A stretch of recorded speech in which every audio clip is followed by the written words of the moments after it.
In this video, I'm going to show you how you can stop struggling with digital marketing. This is not the end-all be-all, but it is the first step.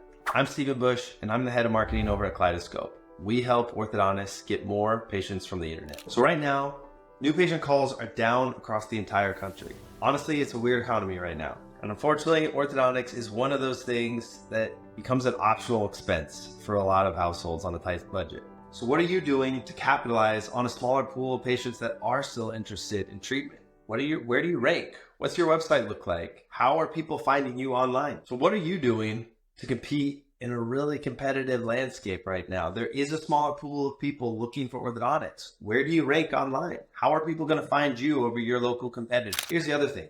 Your struggles are not necessarily unique. We've seen this before. So here's a few of the things that we see across the industry. Orthodontic practices either don't have enough time for marketing or they're unable to track their efforts. There's this lack of transparency. They don't know what's working. They don't know what they're paying for. We hear this all the time. I don't know what my SEO company is or what they're doing or what I'm getting out of it, or there's no reporting. A lot of practices don't know what they need, so they avoid it altogether. There's just disorganization or feeling lost where maybe they don't know your passwords or you don't know your logins. So you just put it off. I'll get to it later. The other thing that we're seeing is practices that don't have their staff buy in, or maybe their staff doesn't have time for this. So the common misconceptions about all these issues is that they're too overwhelming to take on, or on the other side of this, on the spectrum, that you can just do one thing and all of it's solved. Marketing is a collective effort. It's a diversified effort.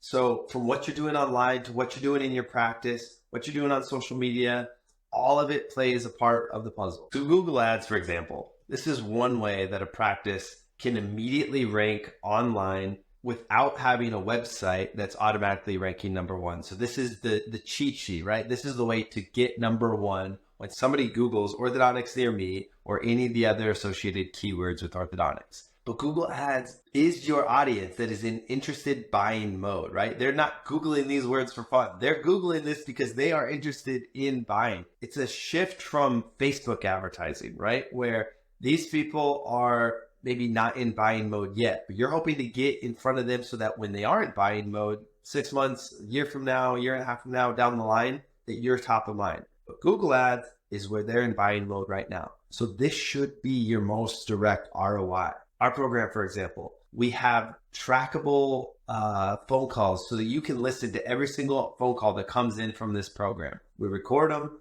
Our team takes notes. We give these suggestions to the doctors so that they can understand how the experience sounds when you call into their practice. How is their front desk performing? What is the tone? Are they friendly? Are they inviting? Is their script correct? All of that is so important in the sales process. The other way that we're tracking new leads and leads that come in from the Google Ads program is from form fills. So if somebody gets to your landing page, they are able to either call you directly or they're able to fill out your form and have you contact them. Thing with this is it's about speed to lead. You have to get in front of these patients within the first few minutes that they fill out the form. They're only in buying mode for that couple of minutes, right? Like they're interested in orthodontics right now. So if you're calling them back an hour or 2 or 3 later, they've already moved on. You're already out of their head. But if you can get in contact with them as soon as they fill out the form, that's your best chance to go ahead and close that deal. The other thing, you need a landing page. We see far too often that practices are not utilizing the power of a landing page when they're running ads. The beauty of a landing page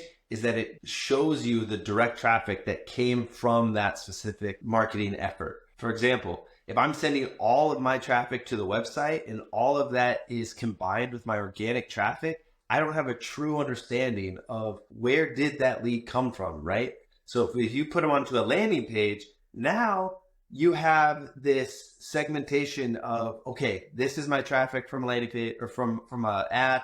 This is my traffic from an organic search. They just found me because they Googled me and I came up organically. There's real power in understanding the difference, and the landing page gives you that ability to understand. So what we're telling practices right now is that if you really want to compete, $1,500 ad spend is about the minimum that it takes right now. Just like everything, inflation hit Google Ads too. It is more expensive to advertise on Google. And the people that are willing to spend more money to get that number 1 or 2 spot in those ads. So $1,500, depending on the area, is about what it takes to start. Really, to compete, it could take anywhere up between $2,000, $2,500, $3,000 a month in ad spend, depending where you are. Obviously, it's going to be more expensive if you're in a bigger, crowded city. And if you're out in more of a rural area and there's less competition, then likely you can be closer to the $1,500 budget. But really, that's about the price that we're seeing right now. We also only run ads when your practice is open. The reason is we want those people to be able to get in touch with you as soon as they're interested. So if they're calling,